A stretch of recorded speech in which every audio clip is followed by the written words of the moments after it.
चाकणकरांचा महिला प्रदेशाध्यक्षपदाचा राजीनामा घेण्यासंदर्भात पक्षात एकमत. मंगळवारी देवगिरीवरच्या बैठकीत राजीनाम्यावर चर्चा. चाकणकरांचा राजीनामा घ्यावा अशी आमदारांची मागणी. चाकणकरांचा राजीनामा राष्ट्रवादीचा पक्षांतर्गत निर्णय आहे. सरकारी आयोग त्याचा राजीनामा घेतलेला आहे. महिला प्रदेशाध्यक्ष राजीनाम्याबाबत सुनेत्रा पवार निर्णय घेतील. प्रवीण दरेकर यांची प्रतिक्रिया.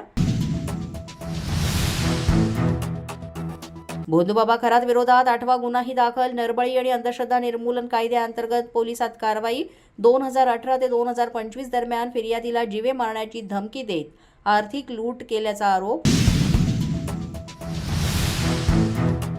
नाशिकमधील भोंदूबाबा खरातच्या वडिलांच्या दशक्रिया विधी पत्रिकेवर रुपाली चाकणकरांचं नाव. 2017 मधील खरात कुटुंबातील दशक्रिया विधीची पत्रिका चर्चेत.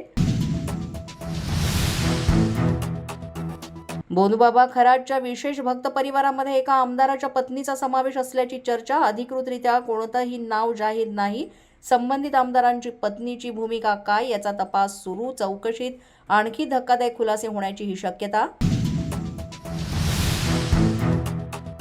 भोंदूबाबा अशोक खरात प्रकरणामध्ये पोलीस तपासाला नवं वळण. बड्या आयुर्वेदिक औषधं आणि जडीबुटी दुकानांच्या मालकाची चौकशी होणार. खरातनं या दुकानातून हरणाची कस्तुरी आणि जडीबुटी खरेदी केल्याचा आरोप. नाशिक रोड परिसरातील एक सराफ व्यापारी देखील पोलिसांच्या रडारवर. संबंधित सराफ व्यापाऱ्याकडून भोंदू खरात बनावट रत्नांची खरेदी करत होता अशी माहिती. आर्थिक व्यवहार आणि धार्मिक विधींचा संबंध तपासात उलगडला जाण्याची शक्यता.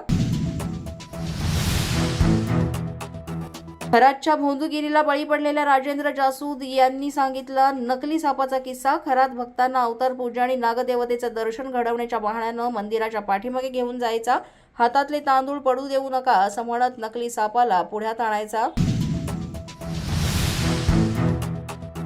नाशिकच्या सिन्नर तालुक्यातील वावी गावात भोंदू अशोक खरातचं 10वी पर्यंतचं शिक्षण. भोंदू गावातून अंडी चोरून विकत होता. गावकऱ्यांची माहिती. तर खरातमुळे आमच्या शाळेचं नाव खराब होतंय, गावकऱ्यांची भावना. खरातच्या कहांडळवाडीतील गावकऱ्यांचाही संताप. कहांडळवाडीमध्ये गावकऱ्यांकडून खरातचा कोंबडी चोर असा उल्लेख. खरातची परिस्थिती आधी फार गरिबी असल्याची गावकऱ्यांची माहिती. खरातनं सगळं चोरीच्या मार्गानं कमवलं, गावकऱ्यांचा आरोप. पोलीस बंधा न्यूजच्या बातमीपत्रात आज इतकंच. तुम्हाला आमचं बातमीपत्र कसं वाटतंय याबाबत अवश्य अभिप्राय कळवा. यासाठी पोलीस बंधा न्यूजचं YouTube चॅनल सबस्क्राईब करा. तसंच आमचं फेसबुक, इंस्टाग्राम आणि ट्विटर अकाउंट फॉलो करा. अधिक माहितीसाठी आमच्या www.policemazhanews.com या वेबसाईटला भेट द्या. आमचे अधिकृत प्रतिनिधी व्हायचं असेल तर स्क्रीनवर दिलेल्या क्रमांकांवर आजच संपर्क साधा. आजच्या बातमीपत्रात इतकंच. पुन्हा भेटूया पुढील बातमीपत्रात. तोपर्यंत पाहत रहा पोलीस माझा न्यूज.